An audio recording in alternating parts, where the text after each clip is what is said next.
Je ne m'attarde pas en Salam Alek aujourd'hui, car je sais que vous mourrez d'envie de connaître le secret de ce chef d'orchestre éternellement jeune. Ma grand-mère, après le moment de stupéfaction qu'elle eut en voyant ce jeune chef d'orchestre ressemblant trait pour trait à son ami de jeunesse, s'enfonça dans son fauteuil sans un mot, mais également sans le quitter des yeux de la soirée. De mon côté, bien qu'extrêmement intriguée par son attitude, je me disais qu'elle faisait forcément erreur et que ce devait être bien sûr son petit-fils qui aurait hérité du physique de son grand-père. Sinon, comment expliquer une éternelle jeunesse, si ce n'est comme l'avait fait Oscar Wilde dans son fameux Portrait de Dorian Gray, ce roman fabuleux qui racontait l'histoire d'un homme dont la beauté et la jeunesse ne se fanaient pas, malgré les années, car un portrait vieillissait à sa place. Ce livre continuait de faire sensation plus de 30 ans après sa sortie. Toutefois, les chanteurs et l'orchestre étaient fabuleux et je me laissais gagner par la magie de cette Traviata et oubliais pendant 3 heures les états d'âme d'Épiphanie. Mais pas elle. Pendant l'entracte, elle prétexta une légère fatigue pour ne pas venir avec nous dans le foyer, et à la fin de l'opéra, alors que nous étions tous encore assis en train d'applaudir à tout rompre, elle me demanda de la conduire de toute urgence à l'entrée des artistes. Et son ton n'admettait aucune contradiction. J'eus juste le temps de glisser à l'oreille de maman que j'étais très inquiète pour Épiphanie, car je craignais qu'elle ne perde la boule, croyant reconnaître un camarade de conservatoire en la personne du chef d'orchestre trentenaire. Cela l'inquiéta et elle décida de nous accompagner. Sergueï et Igor, mis au courant, nous emboîtèrent le pas et nous nous retrouvâmes tous devant la sortie des artistes de la Fenice, en compagnie de dizaines d'admirateurs qui attendaient le chanteur et le chef d'orchestre. La magnifique soprano fit une sortie spectaculaire, tout en fourrure blanche, beaucoup plus en forme que quelques instants auparavant sur scène où elle venait de mourir de consomption. Elle était suivie par le ténor rondouillard au timbre ensoleillé qui choisissait déjà parmi ses admiratrices avec laquelle il passerait la nuit. Dans la foulée venait le baryton, habitué à susciter moins de passion que les deux autres, malgré la noblesse de sa voix, car les rôles de père faisaient moins frissonner que ceux des amoureux contrariés. Enfin sortit le chef d'orchestre, très attendu, qui se plia de bonne grâce au jeu des autographes. Ma grand-mère ne se montra pas tout de suite et en profita pour l'examiner en détail sous la lumière du réverbère qui l'éclairait parfaitement. Au bout d'une vingtaine de minutes, toute cette foule commença à s'éparpiller gaiement pour aller boire un verre, souper ou se coucher, certains tout seuls, d'autres en galante compagnie. Le chef, que nous appellerons Massimo car nous ne pouvons révéler sa véritable identité, attendit que tout le monde s'en aille, puis releva le col de son manteau et commença à s'engager dans une petite ruelle. C'est ce moment que choisit Épiphanie pour l'appeler par le prénom qu'il portait dans sa jeunesse et non pas par son pseudonyme. L'effet fut immédiat et saisissant. Après que la voix puissante de ma grand-mère eut prononcé « Henri !» tel un clairon, le chef d'orchestre s'arrêta net. Puis nous perçûmes, même s'il était de dos, un frisson dans tout son corps, et après un moment qui semblait durer une éternité, il finit par se retourner lentement, comme s'il redoutait de voir qui l'avait appelé ainsi. Lorsque ses yeux croisèrent ceux d'Épiphanie, qui s'était approchée, le silence et la tension entre eux étaient tels que pas un de nous n'osait bouger un orteil. Il lui dit enfin « Épiphanie, tu es toujours aussi belle et aussi perspicace qu'à 20 ans, et tu es la seule qui ait compris que c'était bien moi. J'ai attendu et craint ce moment depuis tant d'années, mais parmi les camarades que j'avais avant mon accident, pas un, à part toi, n'aurait pu croire que ce jeune chef d'orchestre fougueux était leur vieil ami, bêtement paralysé à la suite d'une chute de cheval et qui avait totalement disparu de la circulation.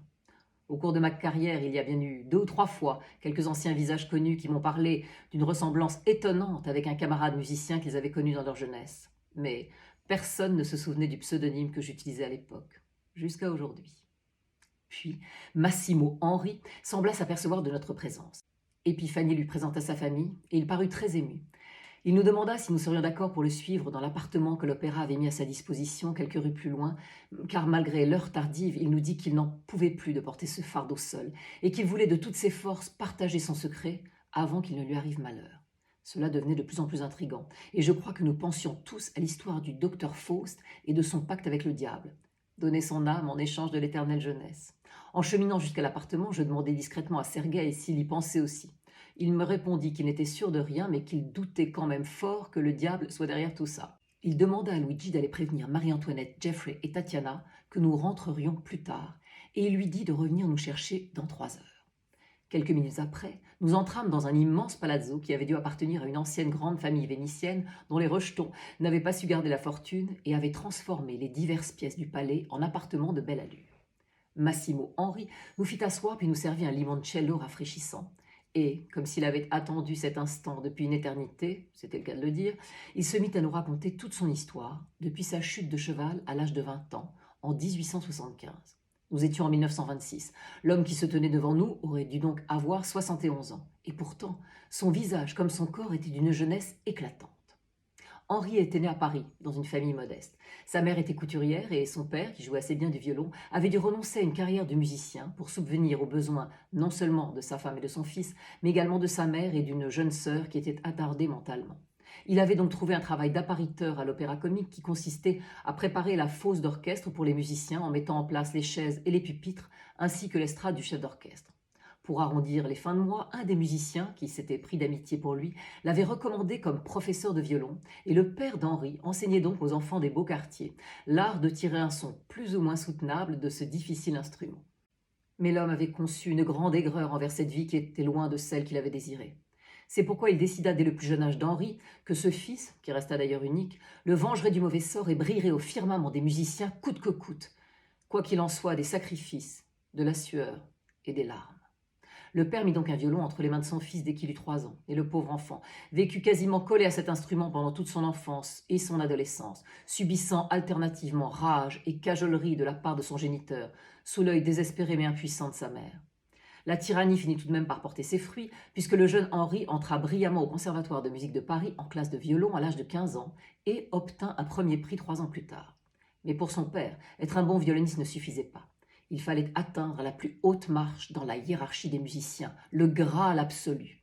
Il fallait devenir chef d'orchestre. Henri s'attaqua donc, conformément au désir paternel, à la classe de direction d'orchestre, avec son assiduité habituelle et un réel goût pour la musique qui lui était enfin venu après qu'il l'ait tant haï, car elle était synonyme pour lui de torture. Ce même dictateur de père, lui, donnait toujours des cours aux enfants des grands bourgeois, et dès son jeune âge, Henri s'était fait des amis parmi eux, amitié encouragée par son père qui rêvait également pour lui d'une ascension sociale. Hélas pour Henri, ces jeunes gens gâtés, qui étaient à l'aise en toutes circonstances, lui proposaient régulièrement des activités mondaines ou sportives pour lesquelles le pauvre jeune homme, qui n'avait fait que tenir un violon toute sa vie, n'avait guère d'aptitude. Et c'est ainsi que, lors d'une chasse à courre pour laquelle on l'avait juché sur un cheval sans lui demander son avis, il avait fait cette chute fatidique, qui lui avait coupé les jambes et par là même les ailes de la renommée tant attendue. Au sortir de plusieurs jours de coma, lorsque le verdict des médecins tomba et qu'il apprit qu'il ne pourrait plus marcher ni diriger un orchestre, il s'effondra littéralement.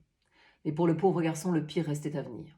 Son père, n'ayant plus qu'une marionnette cassée entre les mains, incapable de réaliser par procuration le rêve absolu qui était le sien, sortit de l'hôpital, rentra chez lui et se pendit. La mère se retrouva donc dans une situation des plus angoissantes, avec un salaire de misère pour vivre et un impotent à charge. Heureusement, les parents de l'ami d'Henri, qui avaient organisé la chasse à courre, se sentant tout de même un peu responsables de ce malheur, décidèrent de subvenir à ses besoins pendant 2 ans, le temps qu'il s'adapte à son nouvel état et trouve un travail de bureau pour lequel il n'aurait pas besoin de se déplacer. De surcroît, cette famille proposait de l'héberger dans leur château familial pendant quelques mois afin de soulager sa pauvre mère déjà usée.